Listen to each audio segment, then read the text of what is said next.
Hola, soy Omar Olivares y les doy la bienvenida a un nuevo episodio de NTV Podcast.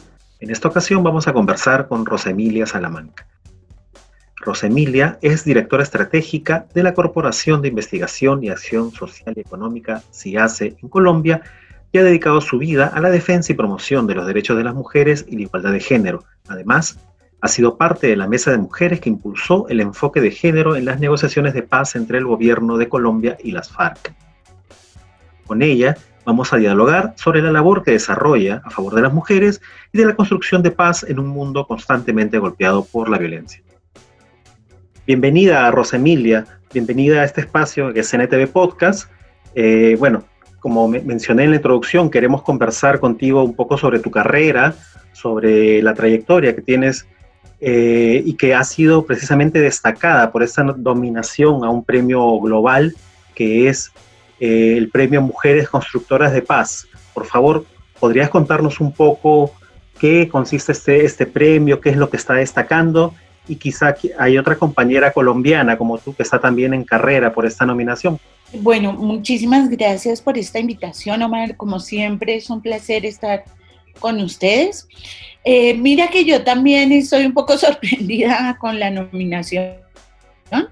Es una nominación del Instituto Estadounidense de Paz, es el USIP, United States Institute for Peace, y ellos tienen un premio, ellas han instalado un nuevo premio a nivel mundial. Este año es la primera vez que se hace y entonces aceptaron nominaciones de mujeres de todo el mundo que hubieran contribuido a la construcción de paz, y para mi sorpresa pues fui nominada por dos organizaciones, precisamente una persona que se llama Lena Grunberg y Swanee Hunt, y luego pues tenían que recopilar como la biografía, otra gente que pudiera hablar sobre uno, etcétera, etcétera. Pues uno no conoce mucho de ese proceso.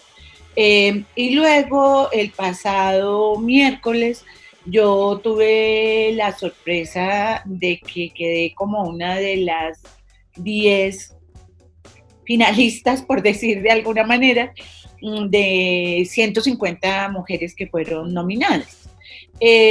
Yo pues realmente es sorprendente porque yo sí considero que el trabajo de la paz es un trabajo tan impresionante en todo el mundo, no se conoce mucho, pero hay muchas mujeres trabajando en todas partes por ello. Y en el caso colombiano tuvimos la suerte de quedar dos mujeres nominadas.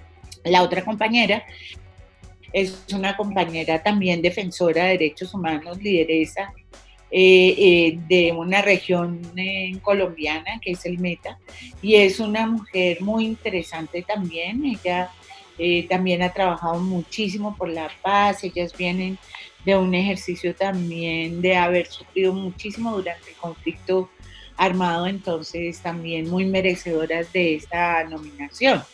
Y en el caso colombiano, yo creo que el movimiento de mujeres latinoamericano es muy fuerte, y en el caso de Colombia el movimiento de mujeres por la paz es muy fuerte. Son muchas mujeres. Entonces, claro, la nominación de una o dos es muy simbólico de un trabajo de muchas mujeres. Eso es muy importante que se diga y se sepa. Esto es un trabajo colectivo donde muchas mujeres a nivel local, a nivel regional, a nivel nacional han contribuido de múltiples maneras en su vida cotidiana, en su vida diaria, en todo lo que hacen. Construyen paz con muchísima dificultad, con muchísimos desafíos, a pesar del contexto, a pesar del ambiente político, a pesar de las amenazas. Yo creo que las mujeres siguen construyendo mejores condiciones de vida, porque también es lo que todas concebimos como paz. Y la paz para las mujeres, al menos en Colombia y para mucha gente, no es el silencio de las armas, sino es realmente la construcción de una vida digna y adecuada para todos y todas. Sí, solamente para comentarte, bueno, la otra compañera, como tú bien la mencionas, es Ángela María Escobar, la otra compañera colombiana, junto a ti, ¿sí? Sí, junto a ti y otras 8 mujeres del mundo, de Pakistán, de Ruanda, de Filipinas, de República Democrática del Congo, de Burundi, de Sudán del Sur y de Uganda, son quienes están nominadas o en la recta final a este premio global, como señalas, y bien señalas tú que es la primera vez que se va a entregar a, a mujeres constructoras de paz. Yo quisiera que en ese sentido de lo que tú detallas, ¿no? Que dices algo me parece importantísimo, de que la paz no es solo el fin de las armas o el uso de las armas, ¿no? Entonces, yo quisiera que nos cuentes un poco de algo que he visto investigando para esta entrevista sobre que tú planteas, ¿no? La propuesta de la pedagogía o las pedagogías para la paz. Por favor, Rosemilia, si podrías detallarnos qué significa esto y en qué consiste.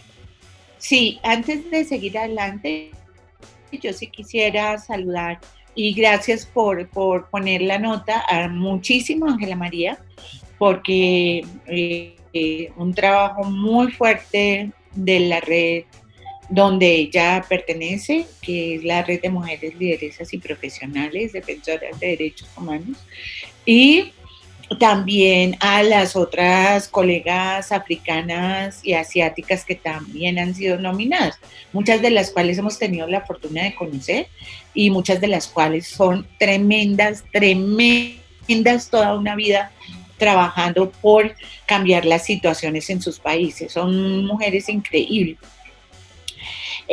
También todas en condiciones muy adversas.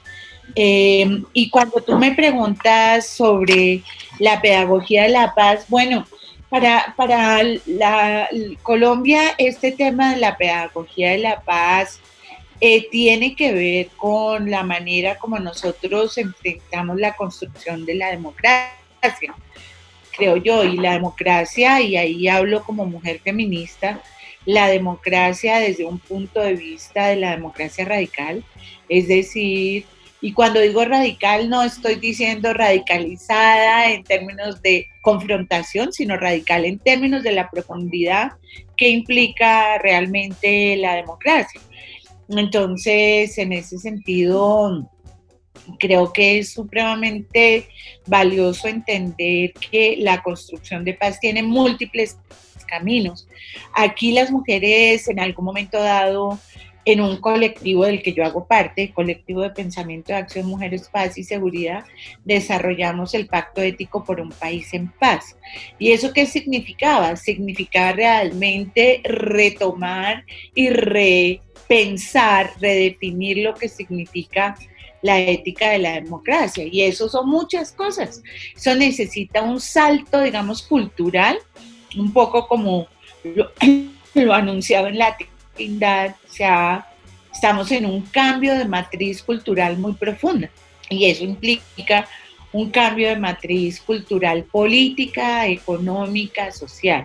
Entonces, cuando hablamos de la pedagogía de la paz, no es, no, pues es una cosa de mucha envergadura, porque implica construir nuevas formas de ciudadanía que realmente puedan pensarse el ejercicio ciudadano exigible, pero también nueva propuesta en tanto modelos de vida, nueva propuesta en tanto conversaciones entre distintas aproximaciones de lo que significa la buena vida, aproximaciones feministas, aproximaciones del buen vivir indígena, aproximaciones de lo colectivo y comunitario, desde lo campesino, de lo cooperativo. Es decir, yo creo que estamos a puertas de ir, no a puertas, hemos ido construyendo y estamos ahora con la gran oportunidad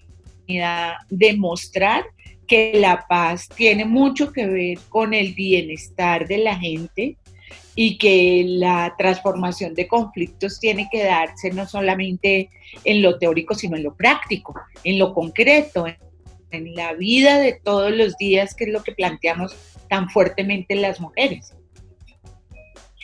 Eso implica además, Omar, una pedagogía donde como ciudadanas y ciudadanos tenemos que aprender a generar nuestras propias autonomías de pensamiento, a tener pensamiento propio, que es algo que las feministas hablamos con mucha fuerza. Es decir, no podemos seguir con estas matrices patriarcales de seguir al patriarca o seguir al caudillo o a la caudilla, no importa, esas son matrices donde se acaba tanto con la autonomía, y creemos firmemente en que ahora el poder tiene que estar realmente en una ciudadanía crítica y constructiva, que de manera autónoma sea capaz de escoger.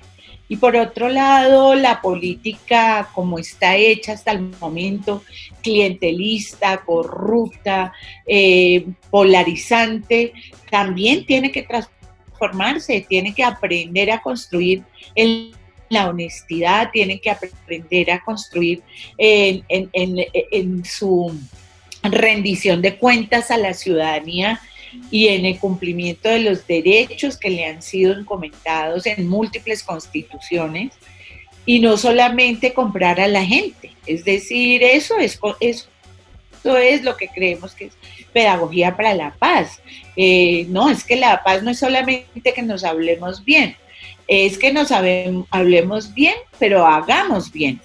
Y podamos rendir cuentas satisfactoriamente a quienes son los electores. Y finalmente una cultura que salga de esa matriz patriarcal, de la discriminación, de no reconocimiento, de creer que todo es blanco y negro, y cuando hay tantos colores, tantas cosas en el intermedio, de reconocer que no somos iguales, pero que la no igualdad nos da riqueza, y ser capaces de entendernos como humanos y humanas multicolores. Y finalmente la paz tiene que ver con una conciencia muy alta de que los seres humanos no somos los únicos que existimos en el planeta. Los seres humanos coexistimos con muchas especies, pero coexistimos además con la misma capacidad de la naturaleza y de la tierra, de la casa, como se dice, de la casa de todos. Entonces, esta casa de todos y todas es una casa que desde la perspectiva de las mujeres, desde la ética del cuidado, se tiene que cuidar. Eso es paz y pedagogía de la paz para nosotras y nosotros. Es una revolución cultural muy profunda que implica todo. Sí, muy importante todo lo que señalas, sobre todo esto último que dices, que compartimos una casa con todos, ¿no? Con todos los seres vivos, y precisamente el humano es el que más la daña, la perjudica, y eso es probablemente una de las razones de esta pandemia que estamos viviendo. Pero has dicho varias cosas importantes, ¿no? Esto del cambio de matriz cultural, la importancia de la igualdad entre todos, y bueno, viendo un poco más a parte de tu trayectoria, yo quisiera consultarte algo, ¿no? He visto que tú, gran parte de tu trabajo, de tu vida, también la has dedicado al trabajo con las poblaciones indígenas en tu país, ¿no? Has tenido una gran relación de amistad, de trabajo, y precisamente en tu país es que se está dando igual que en varias partes de América, como en Honduras, como en Perú mismo, la matanza de los líderes indígenas por parte de las mafias que no quieren dejar de talar ilegalmente, dejar de cultivar cultivos ilegales, o la minería ilegal, ¿no? No sé si nos puedes contar un poco sobre este problema que está ocurriendo tanto en tu país como en el resto de América Latina, y quizá si quisieras compartir un poco sobre qué se pierde además con la matanza de esos líderes indígenas, ¿no? Estos son portadores del saber ancestral. Pues sí, en Colombia la situación es grave en relación a líderes, lideresas, defensores, defensoras y constructoras de paz. La situación ha sido muy complicada, como ustedes bien lo saben. Desde hace muchísimos años teníamos una fuerte esperanza en que el acuerdo de paz pudiera revertir estas situaciones tan difíciles. No es para nada, no es de poca monta que en un país como Colombia se acabó con todo un partido político por ser de izquierda, que es nuestra terrible historia de la UP. Pero indudablemente hoy en día muchas cosas siguen en medio de una situación, y ahora que estamos en esta pandemia, pues ha habido como una mayor posibilidad para que los actores armados, ilegales, se den la posibilidad de andar un poco más a sus anchas y hacer muchas cosas frente a líderes indígenas y lideresas, pero no solamente, líderes de juntas de acción comunal, campesinos, líderes afro. Digamos, esto ha sido bastante amplio, pero y además incluye a las personas que dejaron las armas de las FARC. Entonces, esta situación ha sido muy dramática. Hemos vivido en los últimos 2 años una situación muy, muy grave en una cultura o en una sociedad que con tanta muerte se ha ido como acostumbrando a la muerte. Y yo creo que eso es un riesgo muy alto que tenemos, y es ir perdiendo la sensibilidad frente a la muerte y buscando una disculpa para que alguien muera.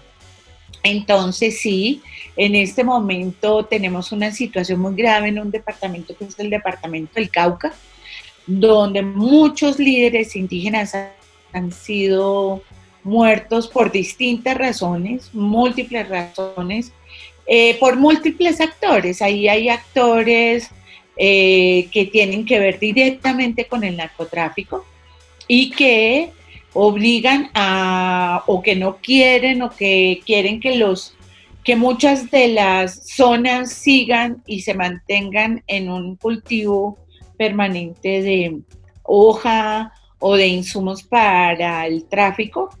Pero no solamente, también hemos tenido nuevos grupos armados, la reincidencia de los grupos de las FARC, que son muy complicados porque es una mixtura entre discurso político y agencia del narcotráfico, pero también tenemos los clanes que directamente se alimentan del narcotráfico, de la minería ilegal, grupos armados políticos también todavía que viven, digamos, de todo esto que genera recursos y que enfrenta de una manera tan severa a la población. Este es uno de los momentos dramáticos que estamos viviendo, con la muerte de tantos líderes y lideresas indígenas, campesinos, afros, y en alguna medida está empezando a llegar a algunas de las ciudades en términos de amenazas. Entonces, sí, esto es dramático y hacemos un llamado, y lo hemos venido haciendo todo el tiempo a nivel de América Latina, a nivel de la comunidad europea, a nivel de los gobiernos del norte, del sur, para que nos acompañen, para que ni una vida más se pierda en Colombia cuando tantas vidas se han perdido.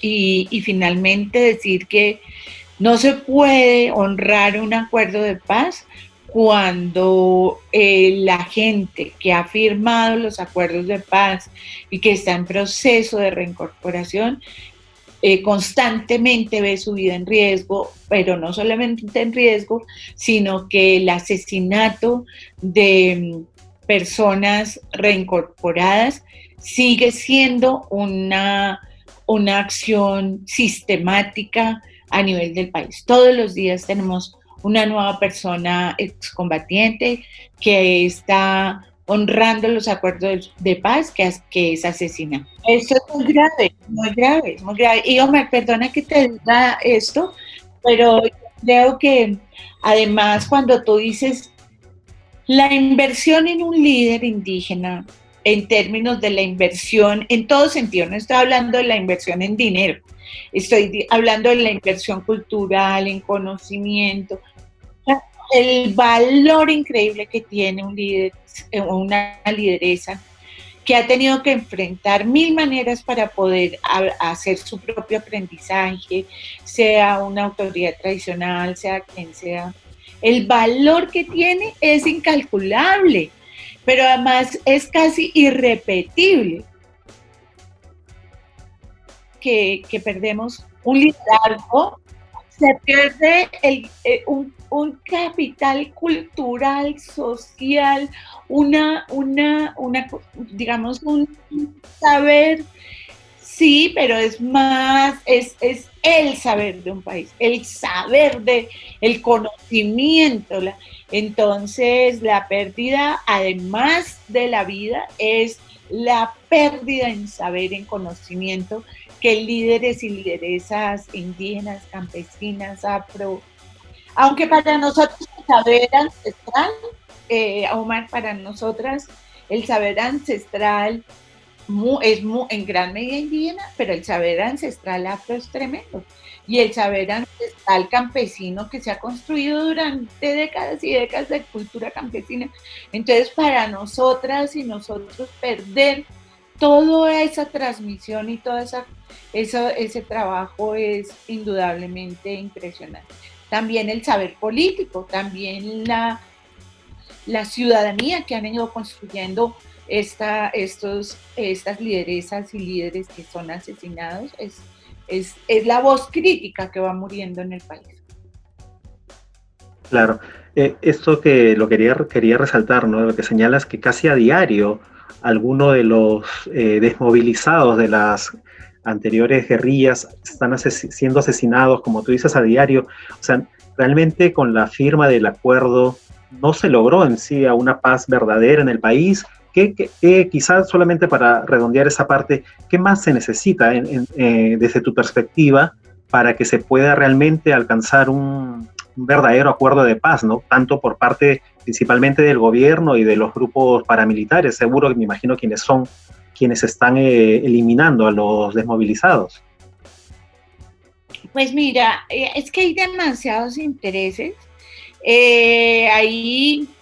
Aquí se habla más o menos de unos 190, 200 exguerrilleros y exguerrilleras asesinadas desde la firma del acuerdo, que es un número tremendo, tremendo, tremendo. Fuera, digamos, de los números impresionantes de 600, 700 líderes y lideresas que también han sido asesinados. Sí, ahí hay grupos de mucha índole, como te decía, pero lo que sí sabemos es que quiénes, y la gran pregunta es quiénes están detrás de esas muertes, porque muchas veces se puede identificar quién lo hace, el clan no sé qué, el clan otro, el clan de allá, pero la gran pregunta es quiénes están detrás. ¿Y cuándo vamos a descubrir realmente la verdad de quiénes están detrás de todos esos asesinatos? Eso es. ¿Y cuáles son todos los intereses políticos? Todo lo que se maneja, y hay unos niveles de corrupción y de que son impresionantes. Ahora, nosotras defendemos el acuerdo de paz. Es decir, que el acuerdo de paz no haya dado todos los resultados y vivamos en este momento en un país idílico, pues era imposible, porque precisamente hemos tenido los conflictos que hemos tenido, porque no tenemos un país idílico. Tenemos un país lleno de problemas, llenos de traumas, lleno de dificultades, un país de sobrevivientes. Esto es un país de sobrevivientes en gran medida, sobre todo para la gente más rural o más pobre. Entonces, nosotras creemos que hemos ganado mucho con este acuerdo de paz, porque tenemos algo que nos permite hacer una exigibilidad, seguir un camino, una ruta, un plan de acción que nos acuerde. Claro, una hoja de ruta y a partir de eso construir el escenario donde realmente se viva un clima de paz. Yo no quisiera terminar esta entrevista porque recuerdo una anécdota que creo que fue la última vez que nos encontramos y tú has mencionado algo de la herencia afro que hay precisamente en la zona del Cauca. Y me viene a la mente una anécdota de cuando te mencioné de un grupo que había escuchado de tu país, que es Herencia de Timbiqui, que reivindica todo lo que están pasando, lo que han pasado. Sí, Herencia de Timbiquí. Y recuerdo mucho que cuando te comenté eso, te conmovió bastante por el recordar de lo que está pasando en esa zona, en esa área. Eh, y ahora lo mencionas, ¿no? Que es precisamente la zona de tu país, el Cauca, donde está Timbiquí, que es la más afectada por todos estos problemas que tú estás describiendo. Pero lo que quería decirte es la población, tanto indígena, la población afro, por igual son las que están siendo afectadas, asesinadas, queriendo ser erradicadas por la defensa que ellos hacen, o cuál es tu parecer, tu análisis sobre esto. No, mira, el Cauca es el que más se nombra, pero aquí todo el andén pacífico está en una situación supremamente grave. Desde Urabá es lo que colinda arriba, pues en la zona pacífica más alta hasta el sur de Nariño. La situación en Nariño, colindando con Ecuador, es muy difícil. La zona del Cauca, la zona del Valle del Cauca, es decir, la situación en realidad en el país es grave. Ahora, se ha agravado increíblemente en el Cauca, cierto, pero hay regiones que están en situación muy difícil. Eh, para nosotros la población afro en Colombia pues es una población alta, como yo siempre te he comentado, y que tiene una incidencia y una en la configuración cultural de Colombia impresionante, es decir, impresionante. Nosotros y nosotras somos una mixtura entre, entre indígenas, entre afro, raizales, palanqueros, todas las diversidades que implican y también entre mucha gente que vino de Europa y somos un país mestizo, nosotros somos muy revueltos, pero la herencia afro es una herencia que es nuestra herencia en gran medida musical, más del tambor y esa mixtura con la música andina pues ha dado unos resultados increíbles. Herencia Timbiquí es una muestra de lo que significa eh, esa cultura musical nuestra.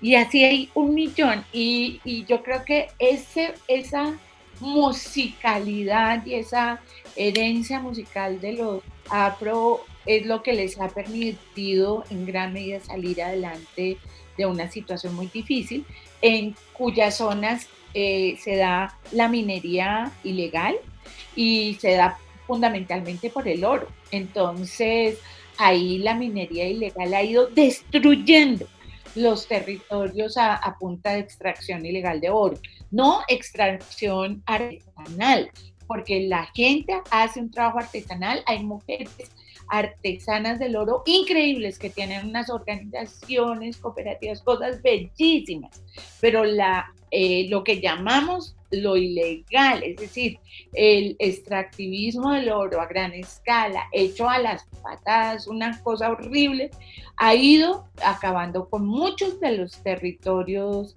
de las comunidades afro en el país. Y Rosemilia, cuéntanos también un poco cómo fue el proceso en el que participaste dentro de un colectivo de mujeres, entiendo, en las negociaciones de paz entre el gobierno de Colombia y la FARC, ¿no? Ustedes, si no me equivoco, lograron que estas negociaciones incluyeran el enfoque de género y la perspectiva de las mujeres. Por favor, cuéntanos cómo fue esa experiencia y cuál fue el aporte que lograron ustedes. Y para mí eso es muy importante porque fue un grupo de mujeres donde estuvimos muchas voceras muy variadas y donde hicimos conjuntamente a través de la Cumbre Nacional de Mujeres y Paz una incidencia muy fuerte frente al acuerdo de paz.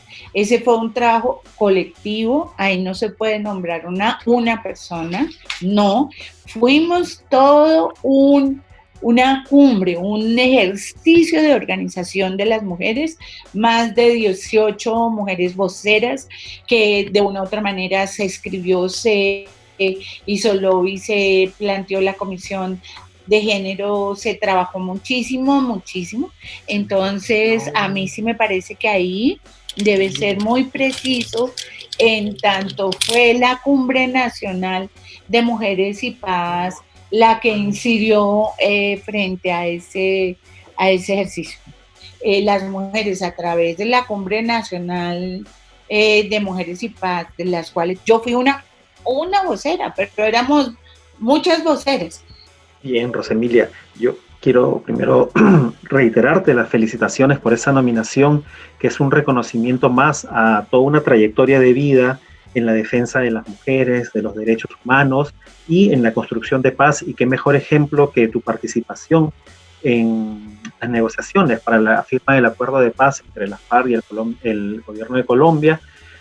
Y muy importante esto que señalas también de la herencia afro que hay en Colombia, ¿no? Como te mencionaba, para mí, desde Perú, esa herencia la veo a través de la música, con grupos como el que mencionas, herencia de Titiki, el Choctaw Town, y bueno, otros grupos más que no me vienen a la mente, pero no quisiera explayarme más. Quisiera agradecerte por tu tiempo, felicitarte nuevamente y invitarte a que nos dejes un mensaje en cuanto a la construcción de paz que todos necesitamos para una mejor convivencia entre todos, ¿no? Entre las personas, entre nosotros, con el medio ambiente, con los animales, para una mejor armonía y una vida más digna para todos.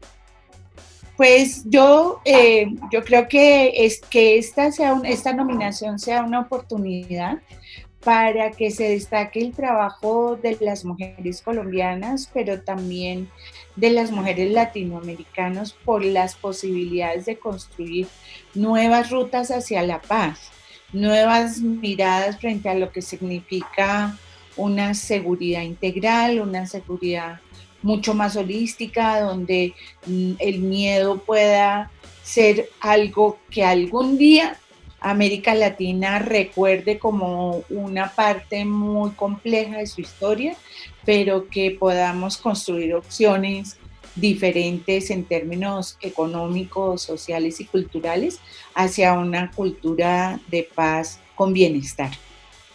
Bien, muchas gracias, Rosemilia. Seguro estaremos en otro momento volviendo a conversar para NTV Podcast. Bien, esto ha sido todo por mi parte. De nuevo agradecerte y felicitarte por esta nominación, que seguro llegará a muy buen término, igual para ti y para todas las mujeres nominadas. Gracias. Muchas gracias, Omar. Un abrazo para ti.